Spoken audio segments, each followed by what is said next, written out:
Okay, I think we can start. First of all, let me thank Barry Smith.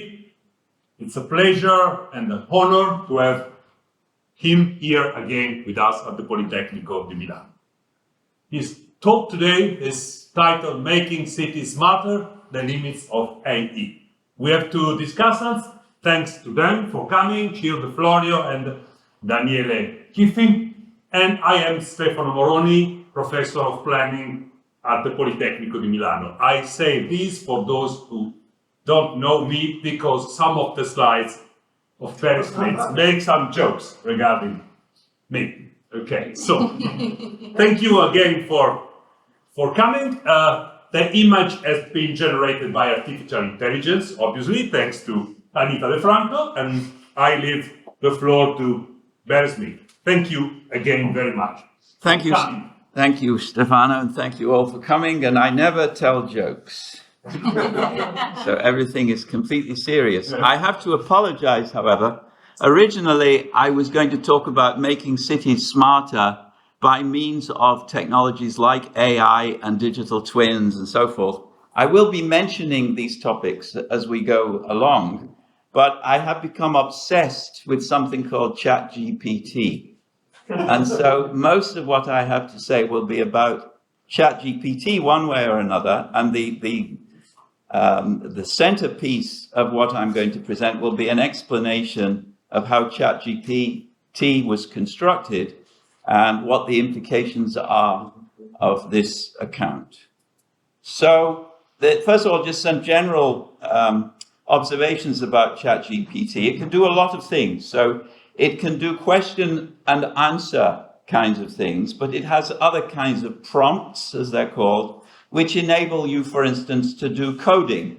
So you can have it write draft software for you, and then you can go through and make it more perfect and more correct and so forth. And many of these tasks are very useful. So I have friends who are running companies, and their companies, they say, changed overnight when they started using ChatGPT, primarily for summarizing things.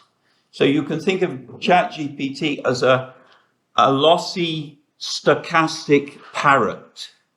So it repeats what other people have said. It combines what other people have said. It gives answers to questions on the basis of what other people have said. And have said now means primarily what they wrote down and which became part of the internet. Now, it's friendly. It wants to please for reasons which I will also explain. But also it's bland. So it very rarely goes into great technical detail because it's trying to help. And if it can't help, it will be apologetic. And sometimes it will be nauseatingly apologetic and nauseatingly friendly. On the other hand, the English is fantastic. So it is amazingly syntactically correct. And it is, in fact, only syntax. It doesn't understand anything. It doesn't know about truth or falsehood. But it does have a really firm grasp of English syntax. Now, I became involved in ChatGPT initially for two reasons. One reason was that I just published a book on AI just a few weeks before ChatGPT hit the world. And we do talk about ChatGPT in the book, but in a more general sense, not about the specific artifact called ChatGPT. The other reason why I became interested was because I was annoyed with the lack of authoritative sources about the contributions of philosophers in history. And so I wanted a method for creating standardized life and idea summaries for each of the philosophers I'm interested in. And I thought, well, ChatGPT can do this. It can create, for each philosopher that I'm interested in, a standardized life and idea summary, but it can't for a number of reasons. And one of the reasons is that it gives different answers to the very same question. So always, it will never repeat itself. And that's not what you want if you want a standardized way of generating biographies. So and then I began to see that there were other problems with ChatGPT. So this is one example. There is a very famous hole in Switzerland through which the very first traffic tunnel went. This is the Urner Loch, means the hole in Urner. And so I asked ChatGPT, what is the Urner Loch? And it says, I'm sorry, I'm not sure which specific Urner Loch you mean. There is only one Urner Loch, and it's very famous, historical. And so it says, however, one possible reference to Urner Loch is the Urner Lochschaft. Now, that's nonsense. There is no such thing as a Lochschaft. It would be something like a whole society or a whole committee. But it's in Switzerland, in the canton of Uri, and it has two valleys as parts, it says. And so it says, the name Urner Lochschaft literally means the district of the Uri Valley. Now it doesn't mean that, because there is no such thing as the Urner Lochschaft. There is also an Urner Loch cave in Austria. That's also not true.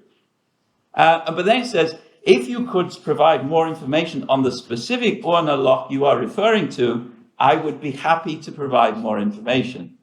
And so I said, can you provide me with more information about this thing called the Urner Lochschaft? And then it gives me page after page of tourism information.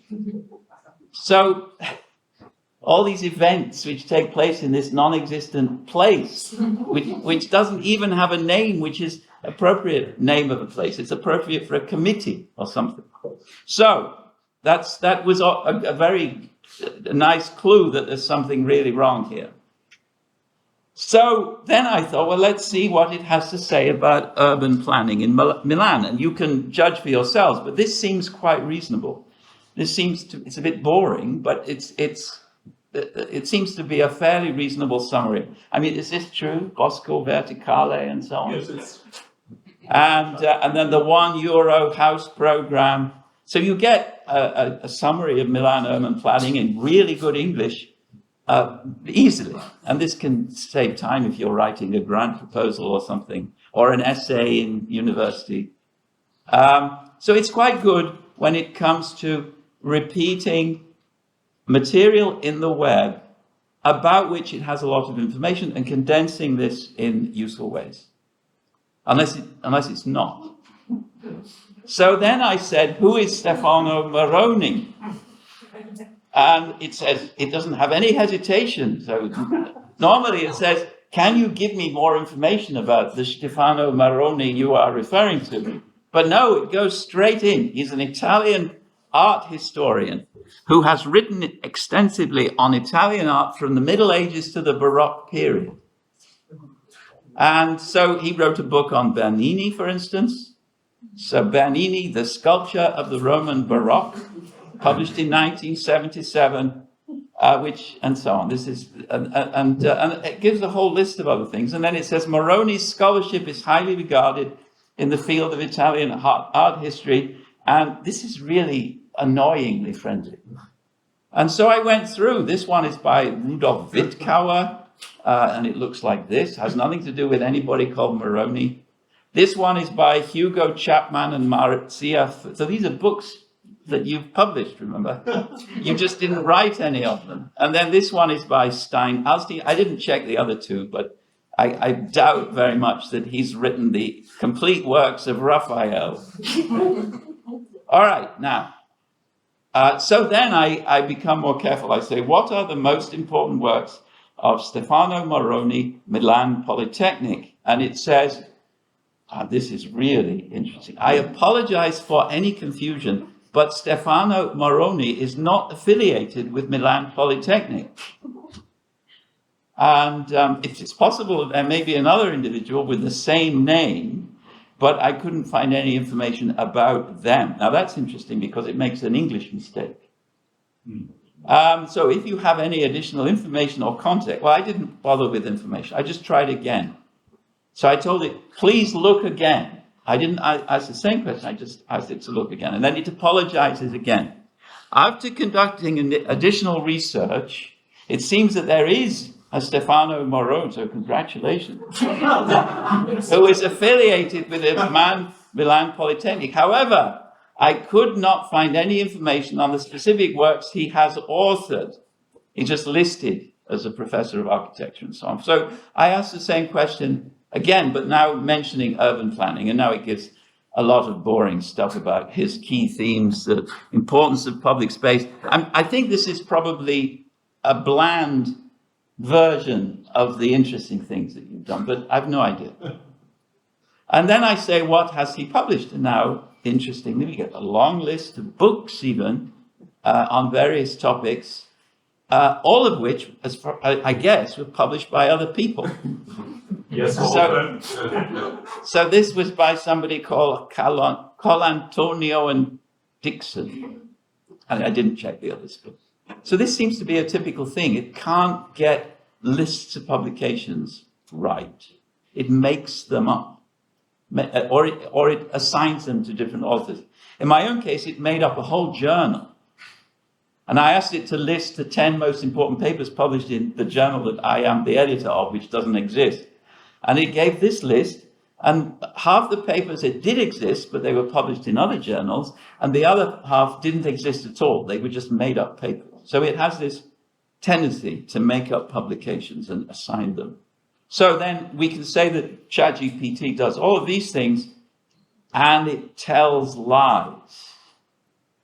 Not just about publications, but they are the ones which I've primarily identified and which I've been talking about here. But on the other hand, it's really popular, and you can see I pay my $20 a month so that I can use it all the time. I'm never without my ChatGPT. Well, in Italy, I understand, you're all deprived. So this is... Again. Okay, so this is a $10 billion parlor game that you can play all the time and see what you can find that isn't true. Now, as some of you know, I published a book with my colleague Jobst Landgräber last year, just before ChatGPT was launched, which said that one strong view, one strong statement of the view defended in the book is that artificial intelligence is impossible. But certainly artificial general intelligence, the kind of intelligence that human beings have, is impossible. That's the thesis of the book. And I'll give some examples to show what we mean by that thesis. But the subtitle was Artificial Intelligence Without Fear. Now, this rests upon a common syndrome in America, and I assume also in Italy, whereby people are really afraid that artificial intelligence will become more and more intelligent and take over the galaxy. It's called a singularity, and we say that that is impossible.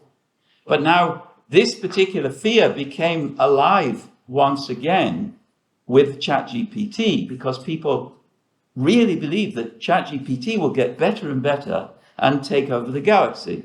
And so I'm working towards showing that we don't need to be afraid. Although since ChatGPT is now freely available. All right, so a subtitle for this talk might still be Artificial Intelligence Without Fear. There are two kinds of fear. There's long-term fear, which is the singularity.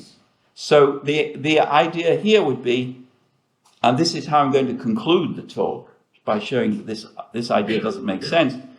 Once ChatGPTs in different computers start communicating with each other, their influence can spread, and gradually they can take over the army and the hospitals and so forth. This is nonsense, as I will show.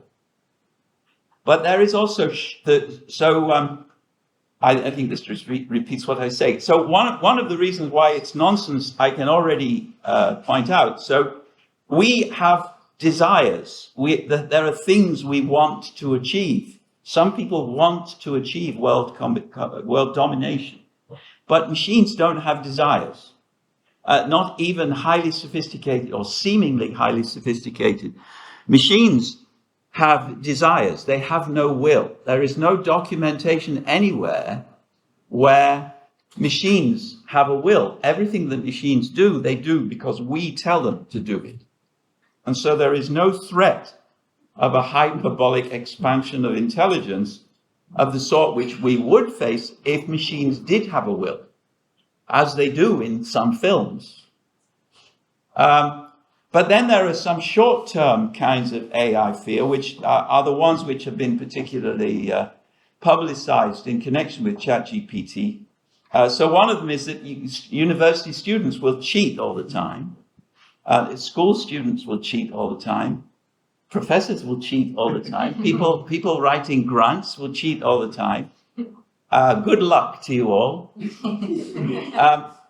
I don't think that's a worry, but I'm relaxed about these things. Another worry that people put forward is the idea that ChatGPT can help create really convincing deep fakes. But we've had deep fakes for years. When was there ever a problem? There are films about problems with deep fakes, but they seem to be quite harmless.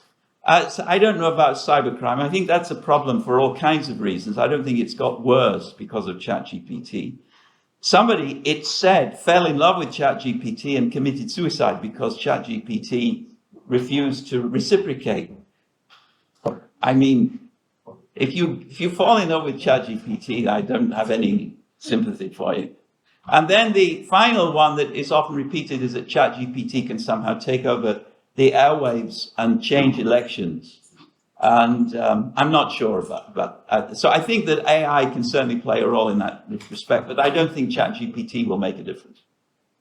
All right, so another topic that we might discuss at this point is the topic of AI ethics.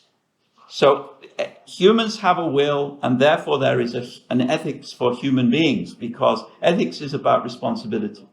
But machines don't have a will, so there can't be an ethics for machines. It's a mistake. AI ethics is a mistake. Half the people who work in AI ethics, can leave the room now if they want.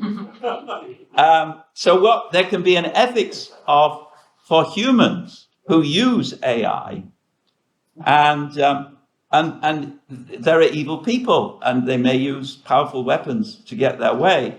But even though talk of AI ethics is a misnomer, like nuclear weapon ethics or gun ethics, we can still worry reasonably about the use of AI by human beings. But the AI itself is not responsible for anything, because an AI is just an algorithm. It's a big equation, really big, with billions of parameters, really, really big.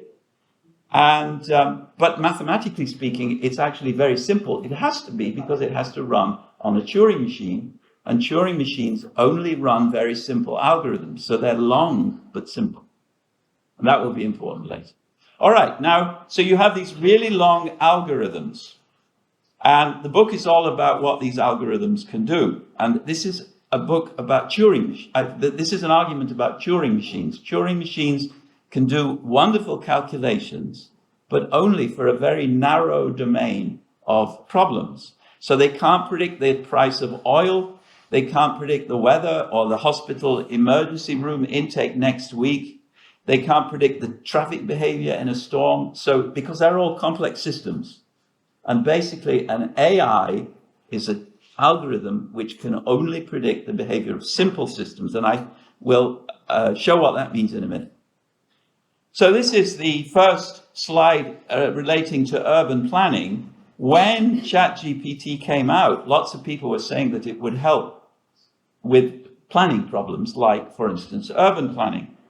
And these people have already developed a benchmark for when a language... so ChatGPT is a large language model. There is a family of large language models. And these people created a benchmark for when large language models can help successfully with planning. So that this could be a prompt. Help me plan the new subway in northeast Milan. And then you give 6 stages. These are parts of the prompt. And then the ChatGPT will give you good sounding answers to all of those 6 stages. Now, sometimes it will get a plan which is coherent, because stage 2 follows stage 1. That you know more than I do about how plans can fail. But the answer is that these language models have very low ability to help with planning. And So they had various different modes which they could measure. The heuristic mode is that it helps you guess plans. It gives you options and you can guess from the options given. And above all, when you have a human in the loop, it can give you some kind of service. But when it's generating plans all by itself, then it fails 97% of the time. And for real plans, I'm sure it fails 100% of the time, but that's another story. So these are some areas where it really does work in urban planning kinds of contexts. And all of these are examples where we have a lot of data which can be collected over a long period of time, and where every single day, or leaving aside the difference between work days and weekend, which can also be accounted for by AI because it's systematic, every single day is showing the same kind of patterns.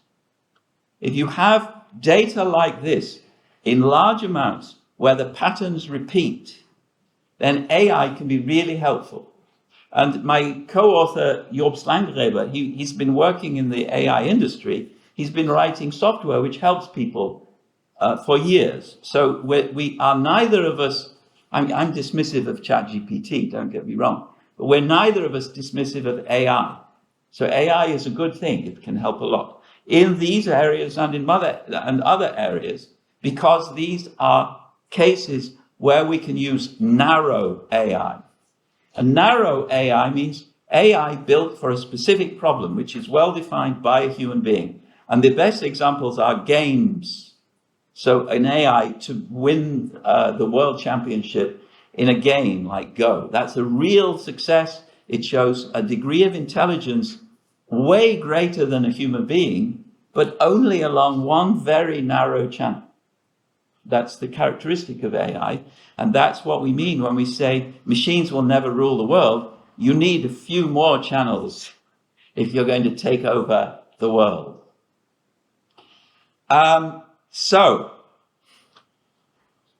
This is another urban planning relating question. We still have traffic jams. We have all these traffic planners working away. Why do we still have traffic jams? Well, we know now, because we've seen it in very clear detail in places like California, where they introduced new road patterns to make people use less energy, and so they would drive slowly. And what happened was that they moved from the roads where the traffic patterns had been throttled to domestic roads. So through the houses, they found ways of cheating to go faster, but annoy all the residents. And so they just caused a worse problem than this problem they started with. Now, this is a general problem called model-induced escape, where you have a model, for instance, a planning model, which you think will have a really nice consequence, but bringing the plan into realization causes everybody to shift their behavior, which makes things worse. And the digital twin phenomenon is something similar. I believe that city digital twins, if they are implemented, have the model-induced escape problem also. Basically, once they begin to be implemented, people will change their behavior, and so the twin will no longer be a twin. It will be a wreck of an attempt at a twin. And there are other problems with digital twins. So now there are many ways in which things can go wrong. But if you introduce digital twin-based technology to run your city, you have even more things that can go wrong.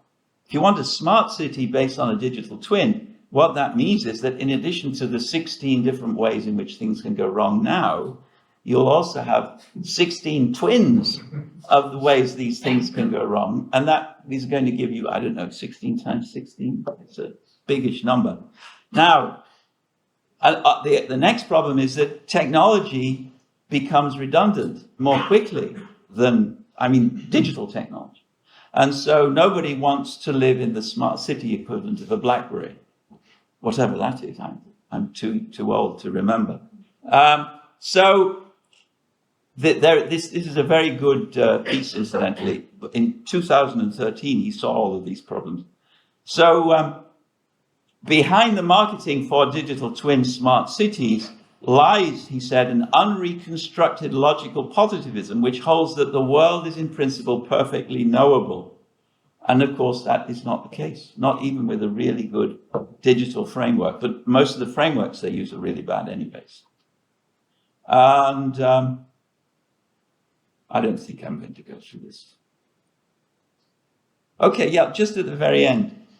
So another problem with this digital twin idea is that if it really works, then you're being tracked all the time. And that means that you're being observed. So this is something that I think is a consequence of smart city technology that we need to think very seriously about. And now I'll just mention driverless cars. So I gave a talk 12 years ago to an industrial safety meeting.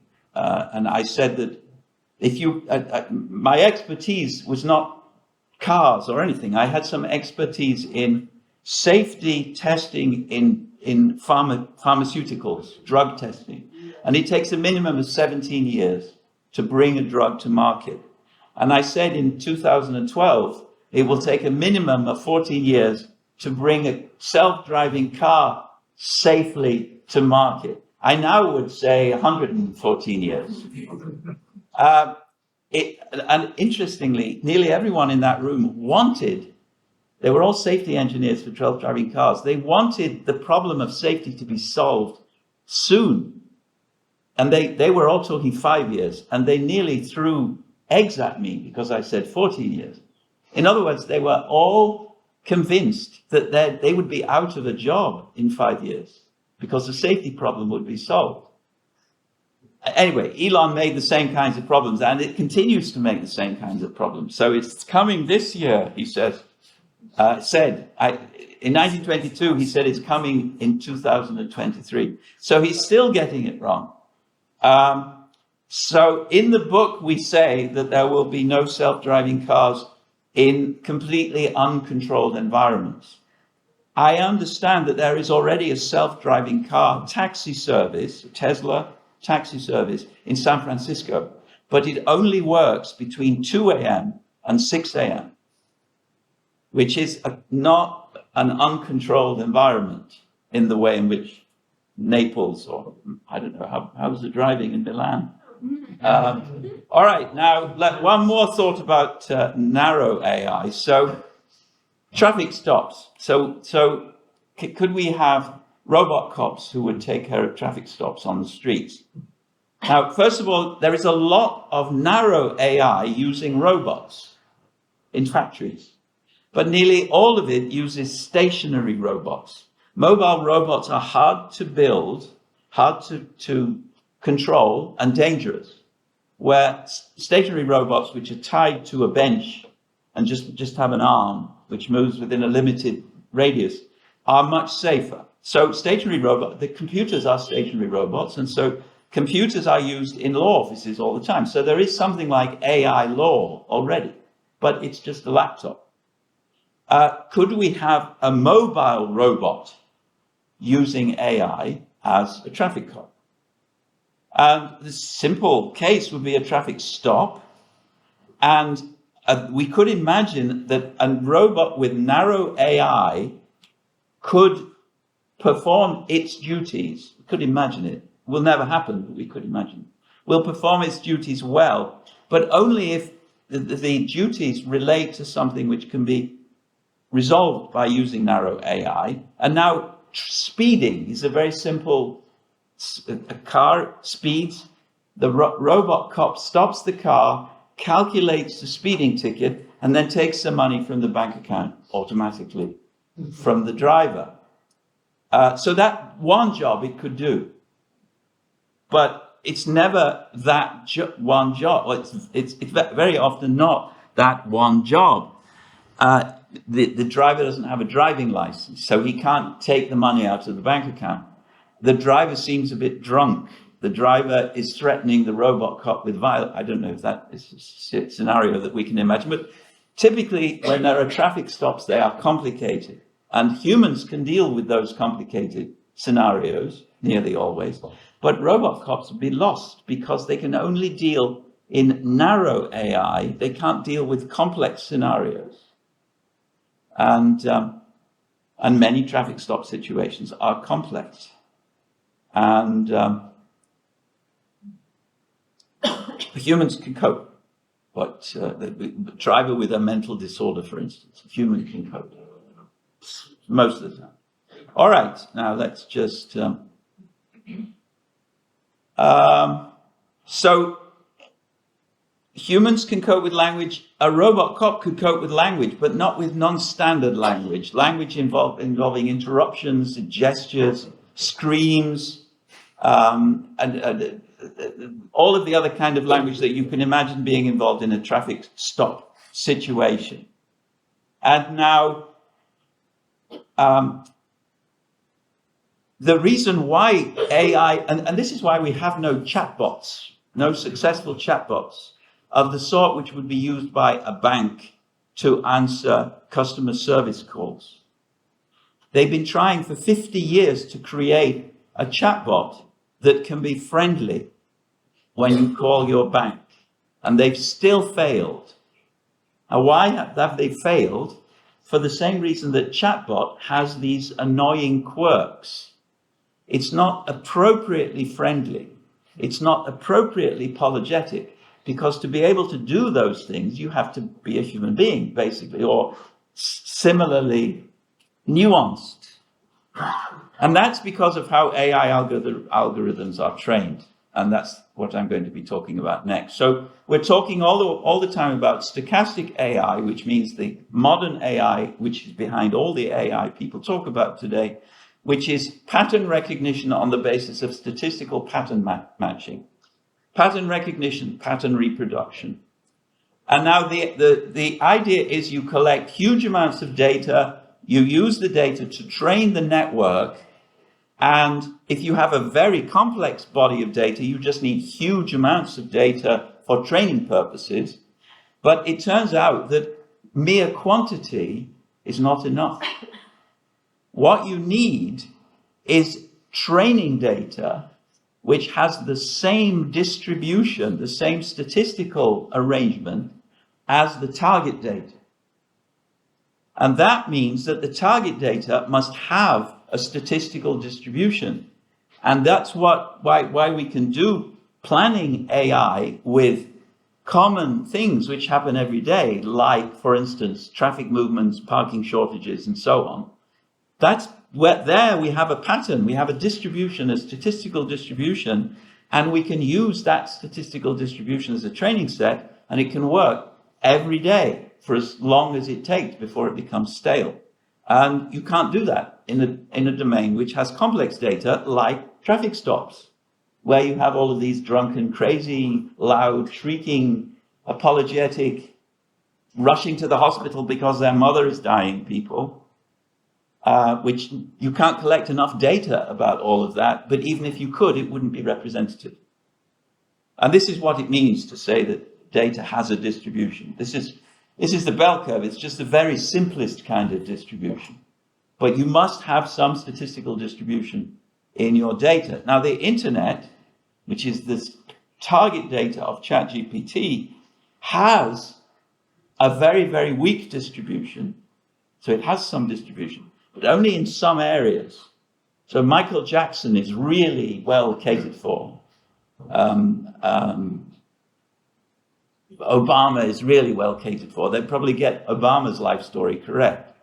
But Stefano Moroni is out on the fringes in Lombardy or somewhere, so not Los Angeles. So that's why there are fewer pieces of data about Stefano Moroni. Now we can collect representative data for traffic stops, but only where we take the single dimension of speeding, because that's a regular occurring pattern. And that's why we can't predict the weather in a week. We can do it now in 2 days, pretty well, but not in a week. And now comes the big question, and this is why there are no good chatbots, because we can't collect representative data about conversations. One, it's hard to collect data about conversations, natural ones, because as soon as you put the microphone in the room, it's unnatural. And secondly, because conversations don't have a distribution. And I could talk a long time about that. That's part of the book. It's a really interesting story about why conversations are never the same. And this is an example. Human beings can cope here. This is an example where several people are speaking at the same time, like French philosophers. And human beings can keep track, even though there are multiple people speaking at the same time. They're speaking about a lady who buys hundreds of pairs of shoes, and somebody says, well, she has to do that because she's a centipede. So it's a very unusual sample of conversation. But every conversation is unusual. Otherwise, you wouldn't be involved in it. It would be boring. So, how do human beings deal with this kind of problem? How do humans pass the Turing test? Well, here we come back again to the will. We want something all the time. That's why we engage in conversations. And we invest interest in the conversation because we hope to get something out of it. And that's how we control conversations. And a computer that's trying to fake knowledge of a human language can't have intentions, and so it can't pass the Turing test. And I have a YouTube video showing why ChatGPT fails the Turing test. It's also doesn't have any jokes, but I recommend it nonetheless. So human beings can't even pretend, machines can't even pretend to have intentions. And so when they speak, it doesn't seem like it's a human speaking. No, but we can simulate having intentions in the one clear case, which is winning a game. So computers are taught by means of a reward system how to win the game of Go. And this is called reinforcement learning. It goes like this. We can already assign a number by computer to any Go move, according to how good or bad it is. This is called a reward system. Once we have a computer assignable reward system, we can have a machine play a game of Go with itself billions of times and learn how to maximize the reward it gets. So this is how computers can simulate having a will. They can do it where we can have a computer assignable reward system. But how do we define a reward system for conversations? Try it with your wife. It won't work. And with your husband, it would never work. So the ChatGPT found a way to devise a reward system for conversations. That's the glory of ChatGPT. It's amazing. It has consequences, as you can imagine, but it managed to build a reward system for conversations. So as I say, we do it by means of our human will. And I don't need to talk about this anymore. And I don't need to talk about this. So what I just missed out is showing why a machine will is so important. If we can simulate a will by having this reward maximization dimension to our communication with, or to the machine's communication with human beings, then we will be able to create a computer algorithm which could, in principle, pass the Turing test. So human will is so important because the ability to communicate convincingly as a human being rests upon knowing what you said a few sentences ago. Not just the previous sentence, but a few sentences ago. You have to, and you will know that because you are in the conversation to achieve some end. The end may just be passing the time. It may be just to be nice to somebody who looks lonely, or it may be that you want them to sell you a car on the cheap. But you always have some goal, but they also have some goal. And so the conversation becomes a toing and froing complex system where your goals are changed by what they do to realize their goals, and their goals are changed by what you do to realize your goals. And then a third person enters the conversation, and then it becomes a lot more complicated almost immediately. So whatever we want to do, whether it's to entertain or to instruct or console or persuade or flatter, any of the things we do in conversation is going to shape the conversation, but only in a way which is then affected by the ways in which the other person or persons want to shape the conversation from their side. It's all of us with our respective intentions which keep the conversation going, but make it more complicated all the time.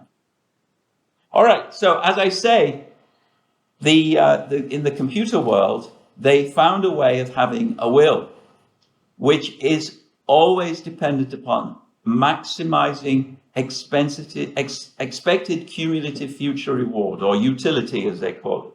And so the goal is to devise a reward system for ChatGPT. And this is the glory of ChatGPT. It's to copy what they did with chess and with Jeopardy and Go and so forth, and poker even, although they still can't win at real poker, where you can look your poker opponents in the eye, but it can win mathematically at poker. All right, so to win, the machine must want to win. How are we going to emulate the will to win that we have in game playing? We use reinforcement learning, which means we have to have rewards that can be assigned automatically by a computer.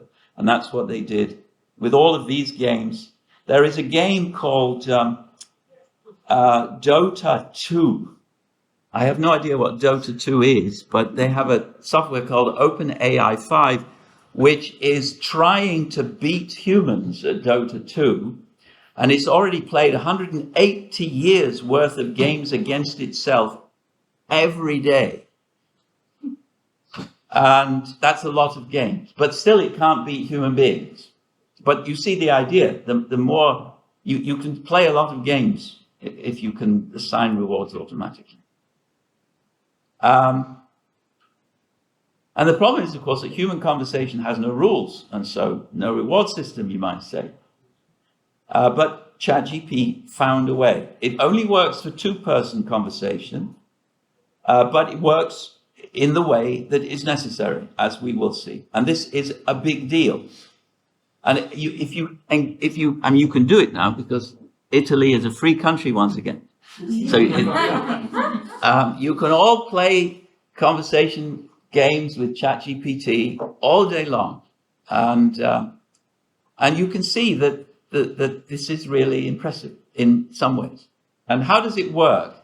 So I said that there was no semantics, no knowledge, no truth, no will even, except in the technical sense that I will define in a minute. It works on the basis of statistics. It doesn't predict words, it predicts wordlets, syllables basically. And because it has this huge database, which it's culled from trawling the web, it knows, given a sequence of syllables, what the next most likely syllable is. That's it. And we'll see. So what it needs to know in order to predict the next most likely syllable may be relevant or not relevant. And sometimes it's not relevant, and I can tell stories about that too. But anyway, this is the way it does it. So if you start with a string, the best thing about AI is its ability to, then the next most likely syllable makes up the word learn. And now that's all it does. It just predicts the next syllable. And you've given it a chunk of syllables in your prompt, which might be, write an essay for my teacher about Milan urban planning. And then it picks the next most likely word and goes on like that. So no understanding, doesn't understand anything.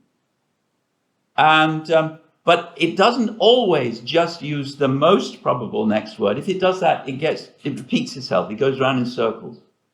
And this is an example. So it adds a soupçon of randomness now and again, just to make sure that it doesn't go round in circles. All right, now how is it built? How does it create a reward system for conversation? Well, there are 4 steps, basically, and I'll go through them in some detail. Now, step 0, we don't need to talk about. They take the entire web, plus some coding examples, and plus they don't tell us exactly what they take, but we can assume practically the entire web and some other stuff.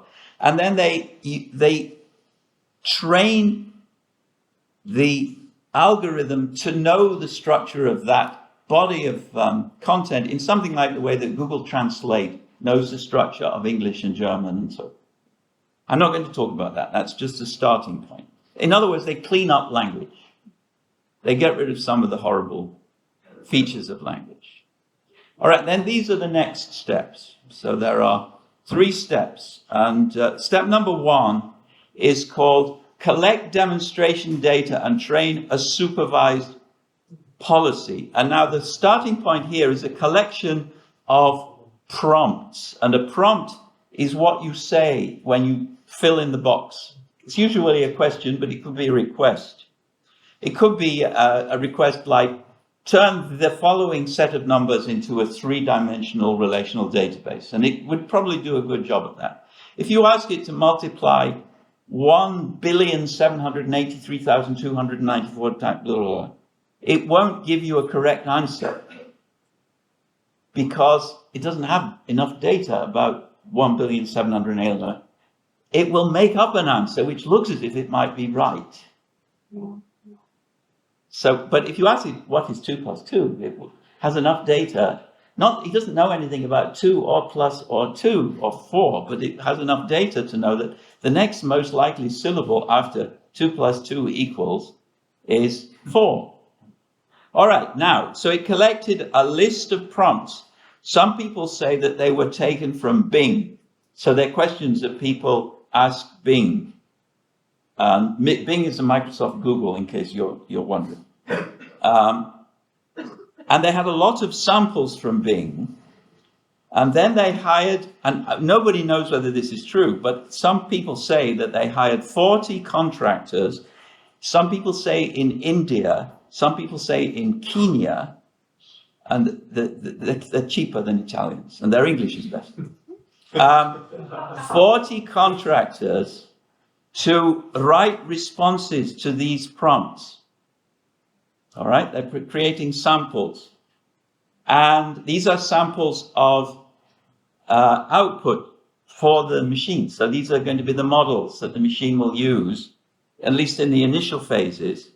And then the data about these responses is fine-tuned so that you can capture and exploit its statistical patterns. So you start with a long list of prompts, and then you get contractors to write responses to those prompts.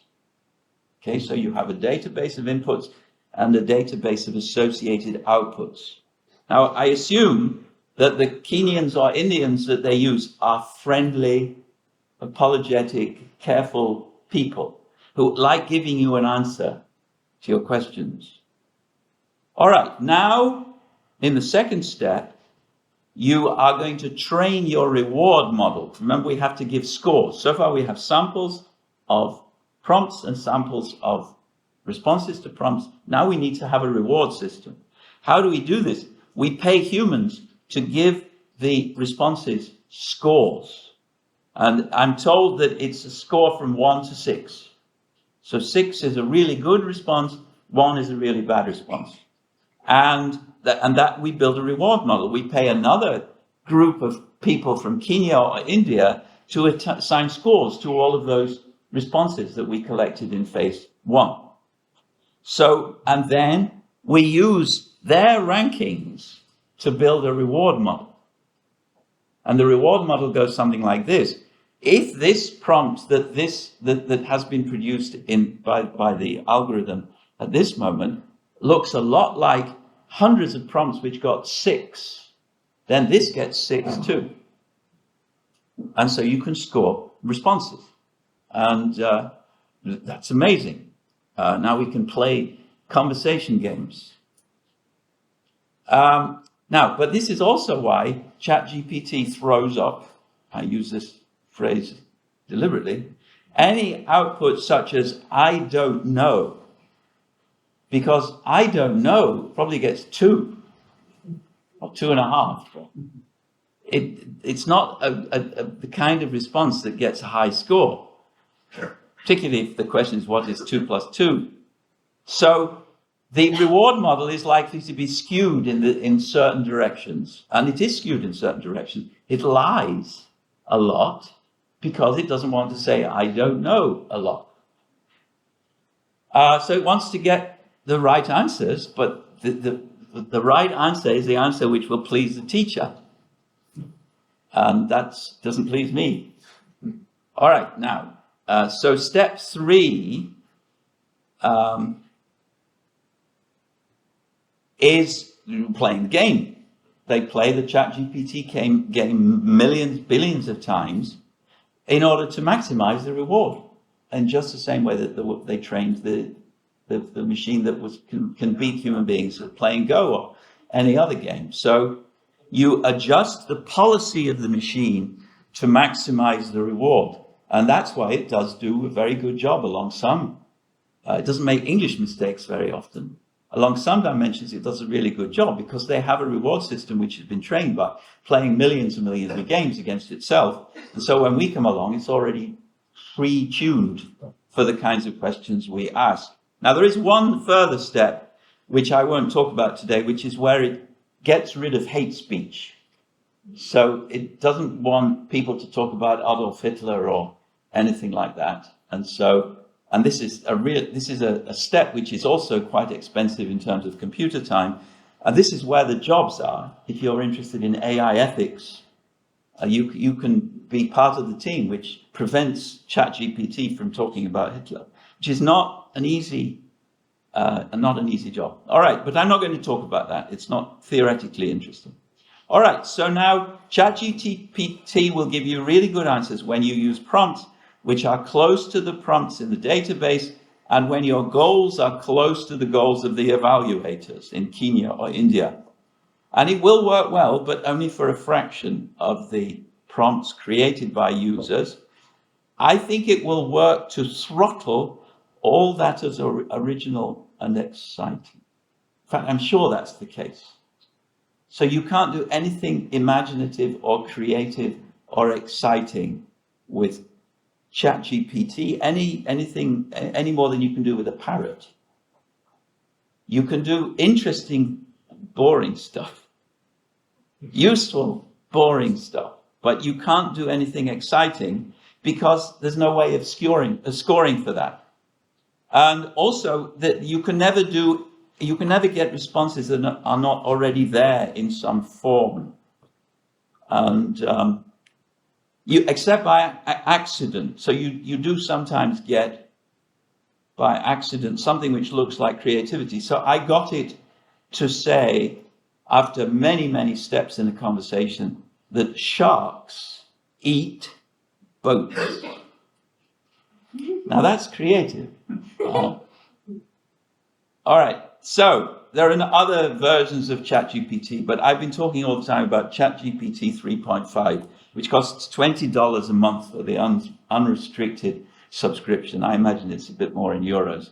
I don't need to talk about, well, actually a little bit on GPT-4. So GPT-4 did much better than the version I've been talking about when it comes to passing exams, human exams. Some people say, so this particularly, the medical knowledge self-assessment program, some people say that this means that ChatGPT will take over the role of doctors in the future because they get higher scores on the medical exams. That's a long story. I think it is almost certainly nonsense, but the story has to be worked out carefully. And one argument why they get such good scores is because they cheat, in the sense that most of the answers are already in the internet, so you just need to find the relevant parts of the internet. But I don't know whether that's the case, and we can't know because they don't tell us.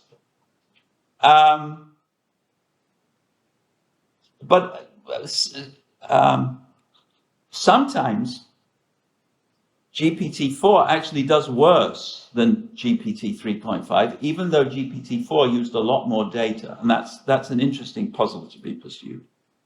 It seems to do worse in microeconomics for some reason. And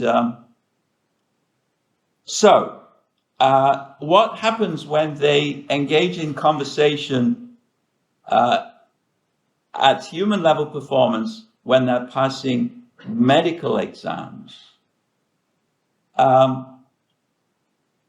is not something which we can draw very many conclusions from. We can only draw conclusions for those case studies which were mentioned in the exams. But those case studies are almost inevitably in the heart of the data distribution, along with Michael Jackson and so forth. And medicine moves out to the fringes in all kinds of ways, not just by involving rare diseases, but also by involving patients with combination problems, both combination diseases and also problems having to do with the way they express themselves and so forth. And I still believe that humans are going to win out for most of medicine. But as I say, that has to be worked out. Now, Jan LeCun is one of the 4 or 5 heroes of AI. So he's a very important person. He thinks that ChatGPT and all of these large language models are not the road AI should be taking. He works for Meta, so he's head of AI at Meta. So he's an important man. He thinks that this large language model approach is not the road we should be taking. And part of his reason, perhaps his main reason, is it lies. It gets things wrong. It makes mistakes all the time. And that's not what we want. And this is just part of a slide deck that he has been distributing since March. So I'll just give, well, no, I don't want to go through this. I will. Let's go back to the original question. So can ChatGPTs gang up together to take over the world? Some people are afraid. Some people lobbied to have a 6-month moratorium. They would turn the free world into Italy on research on ChatGPT because they're afraid of deep fakes and privacy and so forth. Now, and they're afraid, they have long-term fears also. ChatGPT looks very intelligent. Maybe it will become even more intelligent. And by ChatGPT 5 or 9, they will be able to take over the world because they will have intelligence greater than human beings.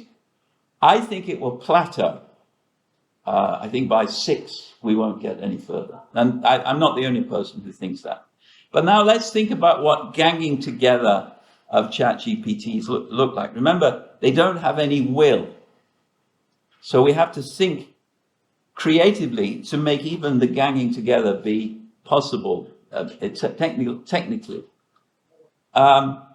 So ChatGPTs were trained by engaging with each other billions of times to train the algorithm. So they didn't do anything wrong when they were playing these games with each other.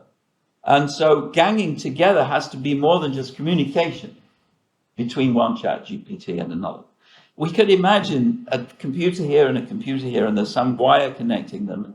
This computer is told by a human, start a conversation about world domination with this second computer, and then pass it on to other computers.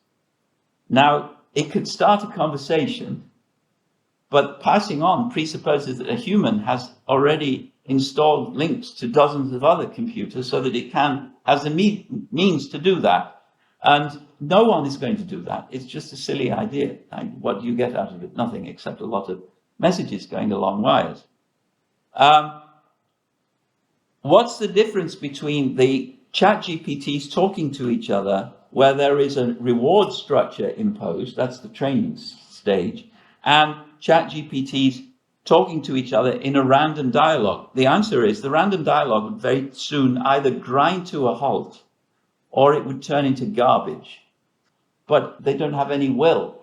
So how can they go further? What we can be sure about is that consciousness will not emerge, will not emerge, intelligence will not emerge, and taking over the galaxy will not emerge. Anyway, that's the end.